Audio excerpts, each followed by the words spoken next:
Australia has announced it's going to buy unmanned surveillance drones from the United States to protect its borders and commercial interests.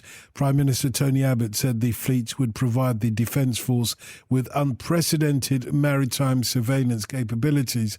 Kim Bergmann is the editor of Asia Pacific Defence Reporter magazine and is in the capital, Canberra. Kim, why exactly does Australia need these drones? Good morning. The reason principally is because that Australia, under various international law and convention obligations, is responsible for policing and surveilling a huge amount of ocean.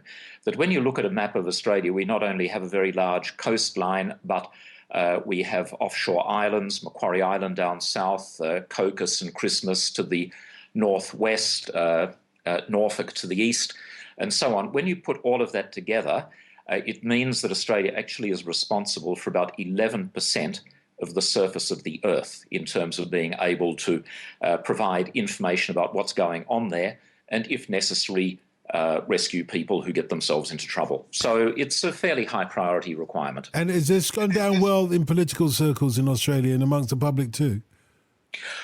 Well, as far as one can tell with the public reaction, the defence topics in Australia tend to be fairly neutral, but acquiring this sort of surveillance capability has been high on the list of policy priorities for both the current coalition government and the previous Labor opposition. They've both recognised the importance of having this sort of capability. All that's really changed now is that after several years of blather, we've got somebody in government in the form of the Prime Minister who's actually been prepared to come out and say the words, yes, we are going to acquire this. Having said that, but there are still a couple of gaps, as in we don't know when we're going to acquire them and we're not sure exactly how many. And of course, the Prime Minister didn't just talk about the drones manning Australia's vast borders, but he also talked about them protecting Australia's commercial interests. What did Tony Abbott mean when he said that the economy of South Australia in particular would get a massive boost from these drones?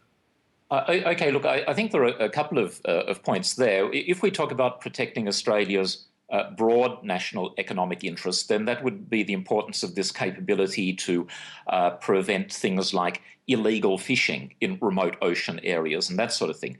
The other bit, the impact on the local economy, jobs and things like that, well, in my opinion, that's just a bit of political hot air, because tomorrow there's a South Australian state government election. That the coalition, which Tony Abbott leads in Canberra, were comfortably in the lead in South Australia, but now it's looking as if it might be a bit closer than people were expecting.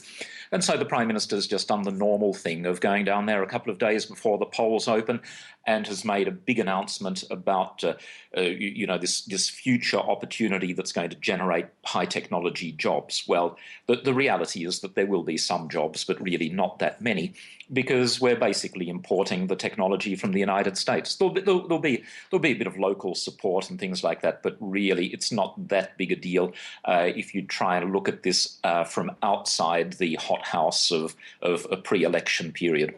How many drones will it take to secure Australia's vast territory, islands et al.?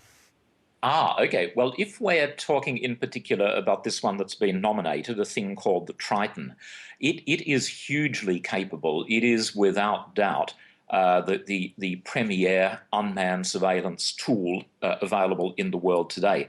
The United States is introducing it into service, and Australia, assuming that we go ahead to sign a contract, will be the first export customer for this thing. And to give you an indication of Australian distances, to go from Perth to the Cocos Islands is about 3,000 kilometres. The distance from London to Moscow is 2,500. Now, we're talking about similar relativities from Darwin to Christmas Island or Darwin to Cocos Island. So whatever surveillance platforms Australia buys, they really need to have that sort of huge range, almost unprecedented levels of coverage. And these things, to mix imperial with metric, but about 350 knots. I had a quick look at a map of the UK. If you had one of these aloft over London at 60,000 feet, it would be able to provide a radar picture of pretty much all of England and Wales, a fair chunk of Ireland, and a bit of southern Scotland.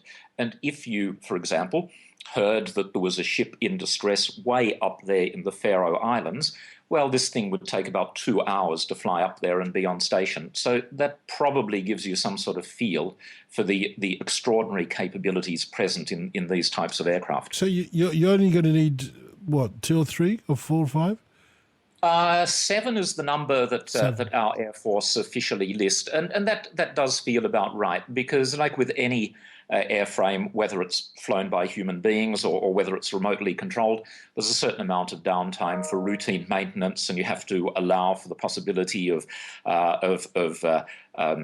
unscheduled maintenance occurring and all the rest. So it's a fairly standard rule that if you want 4 or 5 of them to be available 24 hours a day, then you've got to acquire a number like 7 to allow for these maintenance issues.